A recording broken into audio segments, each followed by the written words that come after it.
Bonjour tout le monde! Moi et Lauriane, on a décidé de faire notre travail de session sur la faillite. Donc, j'espère qu'on va vous en apprendre plus sur le sujet. Donc, on va commencer par définir c'est quoi la faillite. En fait, selon le gouvernement du Canada, c'est une procédure qui est régie sous une loi, qui est la loi sur la faillite et l'insolvabilité.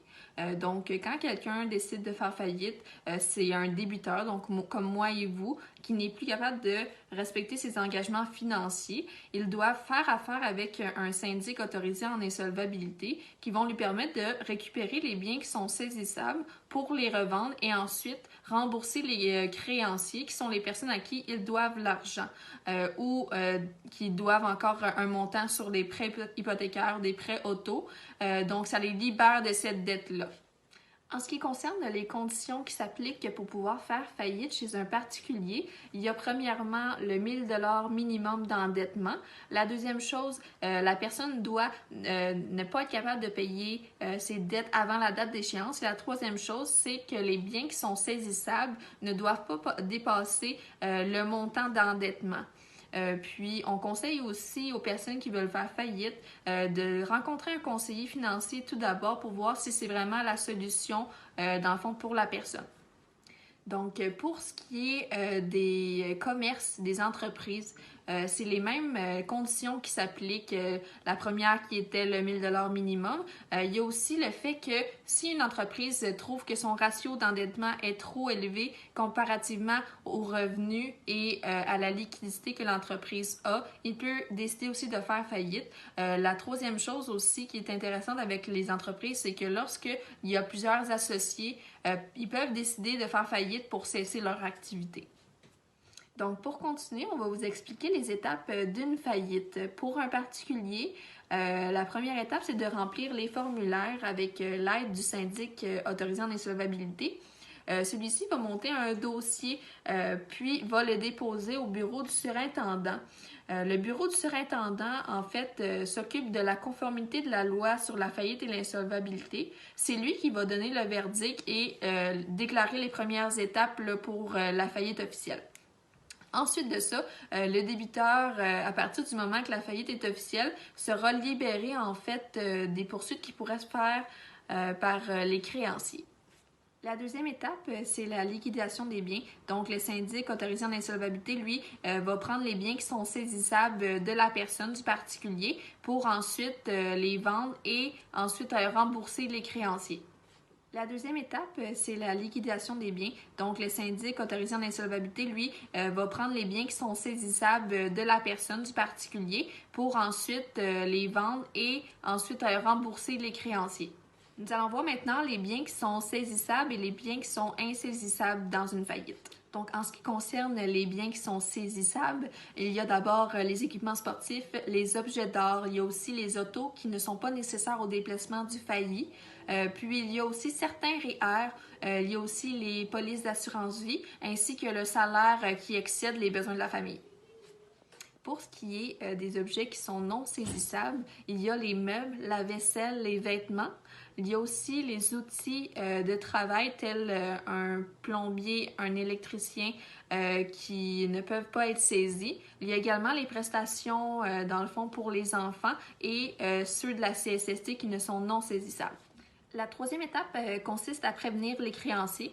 Donc, le bureau du surintendant ou les créanciers pourraient, et ce de façon vraiment très rare, demander une rencontre avec le syndic autorisé en insolvabilité et le failli pour parler en fait de la distribution des actifs et d'être au courant de vraiment qu'est-ce qui se passe au niveau de cette faillite-là. La quatrième étape, dans le fond, de la faillite, c'est les consultations obligatoires que le failli s'engage auprès de son syndic. Dans ces consultations-là, ils vont faire l'analyse, en fait, et les causes de la faillite qui s'est passée. Puis, le syndic va conseiller le débiteur pour pas qu'il fasse une deuxième faillite dans les prochaines années. La cinquième étape d'une faillite concerne le report d'intention. En fait, c'est le syndic autorisé en insolvabilité qui va faire un rapport sur le failli tout au long du processus de la faillite. Puis, par la suite, ils vont envoyer ce dossier-là encore au bureau du surintendant et ça va servir si, par exemple, le tribunal s'oppose en fait à la libération du failli. La 6e étape et la dernière, c'est le verdict. Au courant des 9 à 21 mois de la déclaration de la faillite, le dossier a été cumulé au bureau du surintendant pour finalement avoir un verdict de si oui ou non le failli est libéré totalement de ses dettes. Si le failli dans le fond, respecte les critères, dont la bonne foi, la présence active aux consultations obligatoires. Il peut faire faillite sans se présenter à son audience. Il n'y en aura donc pas. Si, par exemple, il ne respecte pas les critères, dans le fond, là, ça va aller jusqu'au tribunal. Il va avoir une audience où il devra venir. Et là, à ce moment-là, il va avoir une délibération et tout ça. Si, dans le fond, il a respecté les critères, il va recevoir un certificat à la maison qui va attester sa faillite. Donc, en ce qui concerne le commercial, les entreprises, c'est les mêmes étapes de faillite que celui d'un particulier. La seule chose qui diffère, en fait, c'est que les employés vont avoir droit jusqu'à un 2000 $ selon la loi sur le programme de protection des salaires. C'est sûr que quand on parle d'une faillite, on va parler d'impact par la suite. Pour ce qui est du particulier, on va en retrouver 3 principales. Premièrement, le dossier de crédit va être affecté. Pour une personne qui fait une première faillite, le dossier va être affecté pendant 6 ans, puis il va retrouver à son dossier une cote qui est appelée R9. R9, ça signifie la plus basse cote de crédit possible. Puis, après une deuxième faillite, on va retrouver cette cote-là à notre dossier pendant 14 ans. De plus, on est vraiment chanceux au Québec parce que après une faillite personnelle, ce n'est pas impossible pour nous de remonter notre cote de crédit. On a la chance puis on a l'opportunité de le faire. De plus, on va avoir accès au crédit. C'est sûr que les institutions financières ne seront pas enclines à 100% à vous prêter de l'argent, sauf qu'il n'y a rien qui dit que c'est impossible. Vous pouvez y avoir accès. Le deuxième des impacts va venir toucher particulièrement les endosseurs. Donc, si une personne fait faillite, puis possède un endosseur, ça va être à l'endosseur de payer, dans le fond, toute la dette du failli. Le troisième impact va concerner les conjoints. Donc, lorsqu'une personne déclare faillite puis qu'elle a un conjoint, les dettes qui appartiennent aux deux devront être acquittées par les deux personnes. Ce qui veut dire qu'elles devront être payées par un et l'autre. Les deux vont se retrouver, dans le fond, à payer cette dette-là. Par contre, le mariage puis l'union fait en rien que les deux personnes soient impliquées dans la faillite. Le seul point qui va amener les deux personnes à faire faillite ensemble, c'est quand la majorité des dettes sont conjointes. Dans le fond, qu'elles appartiennent à un et à l'autre dans le couple. Ce qui concerne les impacts d'une faillite qui est commerciale. Étant donné que c'est une faillite commerciale, ça ne tient pas compte de ses administrateurs. Ceux-ci vont être touchés en aucun cas. Ce qui veut dire qu'une fois le processus de la faillite achevé, les administrateurs sont complètement dissociés de la faillite en question. Les créanciers ne peuvent pas avoir aucun retour contre ceux-ci.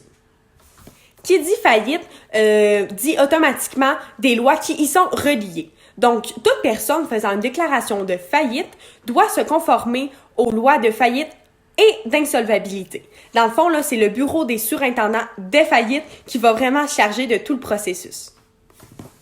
Donc, je vais vous dire quelques lois, dans le fond, appartenant à la loi de la faillite et d'insolvabilité. Premièrement, on a la loi 158 qui oblige le failli à relever et remettre tous ses biens qui sont en sa possession ou sous son contrôle au syndic ou à une personne que le syndic autorise à en prendre possession en tout ou en partie. Donc, quand c'est le temps de repayer les dettes, le syndic peut et doit même aller rechercher des biens pour être capable de repayer toutes les dettes. On retrouve aussi la loi 168 qui dit que le tribunal peut, par mandat, faire arrêter et détenir un failli et faire saisir tous les livres, papiers et biens en sa possession et la faire mettre en lieu sûr tel qu'il est ordonné jusqu'à la date que le tribunal peut prescrire dans les circonstances suivantes. Donc, ça veut dire que la loi 58, dans le fond, soulève le fait que des arrestations peuvent arriver dans certains cas. De plus, il y a la loi 197 qui dit « Sous réserve des autres dispositions de la présente loi et des règles générales, les frais de toute procédure judiciaire intentée sous le régime de la présente loi ou les frais s'y rapportant sont laissés à la discrétion du tribunal. » Dans le fond, ça veut dire que les frais de justice sont à la discrétion du tribunal. En 2019, on a appris que la Senza, qui est une ligne de lingerie pour femmes, était sur le bord de la faillite. Dans le fond, celle-ci devait plus de 9,3 milliards de dollars américains de redevances à ses créanciers. Donc, ce qui veut dire que celle-ci était vraiment prise par le chapitre 7 de la loi, dans le fond, celui sur la loi de la faillite et de l'insolvabilité. On prévoit aussi que l'entreprise cesse toute activité de vente pour être capable, dans le fond, de rembourser ses créanciers. Donc, c'est vraiment la loi 159, si je me trompe pas, je vais juste aller regarder.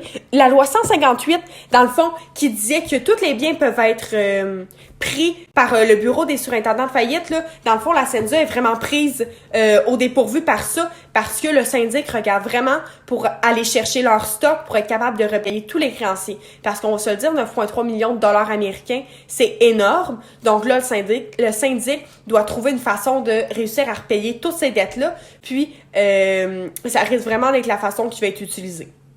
Pour conclure, moi et ma coéquipière, dans le fond, Raphaël, on a vraiment apprécié travailler sur ce sujet-là parce que on a remarqué qu'il y avait beaucoup d'impact quand on faisait une faillite, mais qu'aussi les syndics, le bureau des surintendants de faillite étaient vraiment présents pour nous aider puis nous appuyer dans ces grosses démarches-là. De plus, ça nous a fait soulever un point qui était vraiment très important, c'est le fait que c'était facile quand on avait 18 ans d'avoir accès à 1, 2 ou même 3 cartes de crédit, tandis que tu sais, c'est vraiment important d'être bien éduqué monétairement parce que de l'argent, c'est dur à gérer. Puis, quand on vient tout juste d'avoir 18 ans, on sait pas nécessairement c'est quoi le coût de la vie. Fait que c'est vraiment facile de loader, comme on dit, de remplir nos cartes de crédit jusqu'au fond. Puis c'est là que ça peut vraiment devenir une problématique, surtout quand c'est 1, 2 ou 3, comme je disais un peu plus tôt, cartes de crédit qui sont remplies. Ça peut être une coupe de mille, là, une coupe de mille qui part assez vite parce qu'on le doit déjà en étant très jeune. Donc, tout ça pour dire que moi puis Raphaël, on a vraiment aimé ça, travailler sur le sujet de la faillite. Puis on espère que vous allez en avoir appris davantage autant que nous. Puis on espère que vous aimez notre vidéo. Donc, je vais faire comme une YouTubeuse. On se revoit dans une prochaine vidéo. Bye!